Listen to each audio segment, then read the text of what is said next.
Hello friends, welcome to विज्ञान तक। Friends, ये एनसीईआरटी 12th के बायोलॉजी का फुल कोर्स चल रहा है। अध्याय नंबर है 3 और अध्याय का नाम है मानव जनन, जिसका मैं आज ऑब्जेक्टिव क्वेश्चन आंसर कराने वाला हूँ। फ्रेंड्स, मैंने इस चैप्टर का एक पार्ट पहले ही बना दिया है, जिसमें मैंने काफ़ी लगभग 20 ऑब्जेक्टिव्स को पूरा किया है।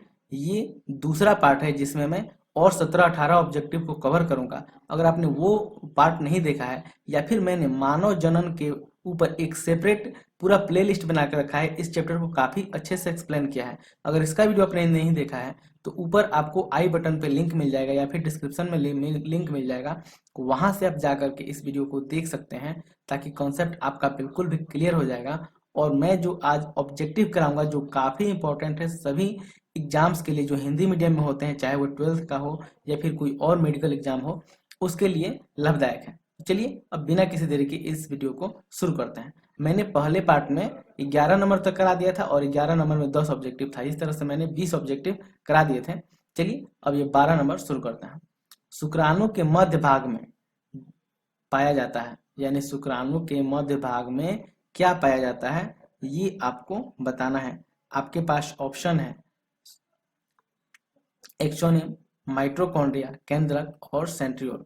तो क्या पाया जाता है? इसमें पाया जाता है माइटोकॉन्ड्रिया। माइटोकॉन्ड्रिया किस लिए पाया जाता है? तो ये पाया जाता है उनको ऊर्जा देने के लिए, उनकी को ऊर्जा की आवश्यकता होती है।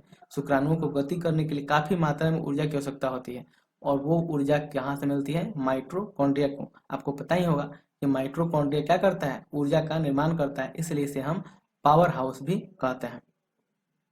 13 नंबर क्वेश्चन है, शुक्राणुओं का निर्माण कहाँ होता है? तो देखिए, शुक्राणु किसमें होता है? पुरुष में। और पूछ रहा है कि शुक्राणु का निर्माण कहाँ होता है? शुक्रवाहिनी में, वृषण में, अधिवृषण में या फिर प्रोटेस्ट ग्रंथि में। तो आपके पास 4 ऑप्शन है। तो कहाँ पे होता है जी? तो ये होता है वृषण में। 14 नंबर प्रश्न है, मानव में सकभरता की अवधि होती है 9 महीने, 12 महीने, 15 महीने या फिर 18 महीने। तो इसका आंसर तो काफी आसान है, आप समझ गए होंगे, 9 महीने। अगला क्वेश्चन है, बुम्ब निम्न में से किसे कहा जाता है?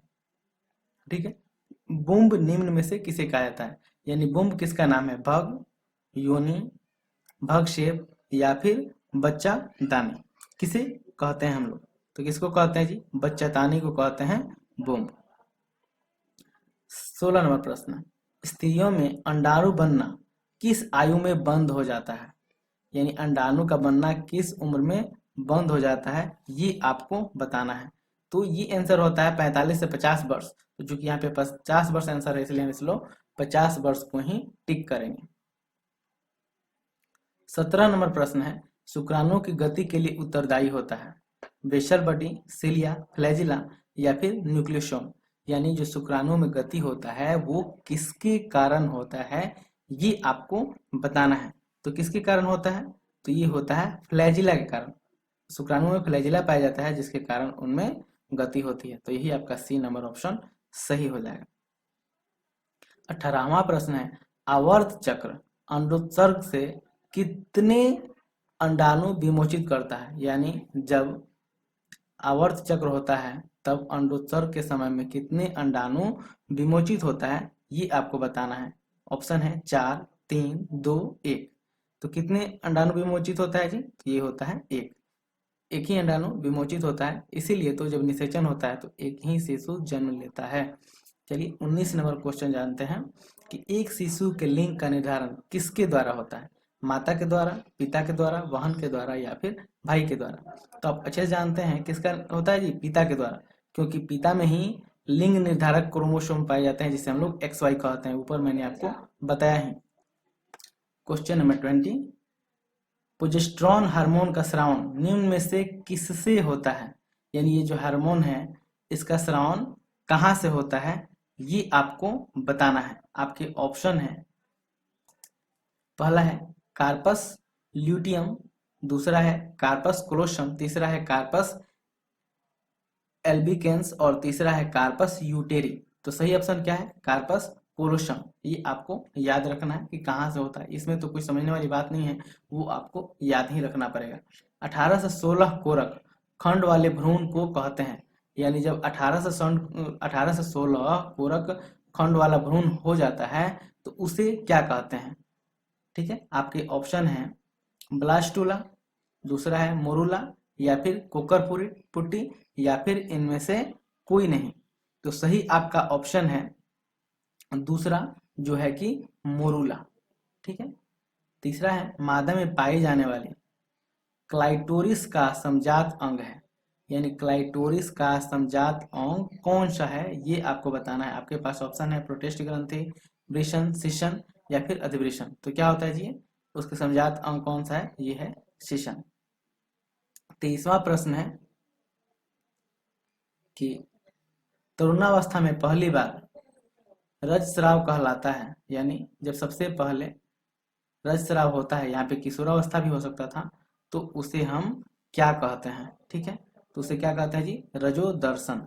रजो निवृत्ति किसे कहते हैं, जब ये समाप्त होता है, मतलब 45-50 वर्ष के बाद जब ये समाप्त हो जाता है तब हम उसे कहते हैं रजोनिवृत्ति। 24 नंबर क्वेश्चन है स्तनधारियों में निषेचन कहाँ होता है। स्तनधारियों में निषेचन कहाँ होता है, ऑप्शन है गर्भाशय, योनि, वेस्टिब्यूल या फिर फोलिवियन नलिका। तो कहाँ पे होता है जी ऑप्शन, ये होता है फोलिवियन नलिका में, बाद में वो गर्भाशय में पहुंच जाता है। प्रश्न 25 है वृषण कोश में उदर गुहा की तुलना में कितने तापमान की कमी होती है। ठीक है, यानी जो वृषण कोश होता है वो उदर गुहा से बाहर होता है, ये तो मैंने आपको ऊपर बताया था ऑब्जेक्टिव में एक क्वेश्चन में। तो ये बाहर होता है क्योंकि तापमान इसे कम चाहिए। तो पूछ रहा है कि कितना तापमान कम होता है। ठीक है, तो ये होता है 2 से 2.5 डिग्री सेल्सियस कम होता है। 26 नंबर क्वेश्चन है स्तनधारियों में नर हार्मोन की उत्पत्ति होती है, यानी स्तनधारियों में नर हार्मोन की उत्पत्ति कहाँ होती है ये बताना है। ऑप्शन है वृषण में, वृक्क में, फेफड़ों में या फिर यकृत में। तो ये तो बिल्कुल ही बाहर की चीज है, इनमें तो होता नहीं, वृक्क में भी नहीं होता है, तो किस में होता है, ये होता है वृषण में। 27वां प्रश्न है प्रसव के समय पीड़ा का प्रेरक हार्मोन है। प्रसव के समय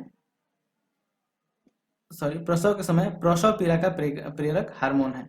किस हार्मोन के द्वारा ये जो प्रसव होता है, ये प्रसव को वो क्या करता है, प्रेरित करता है, मतलब पीड़ा के लिए।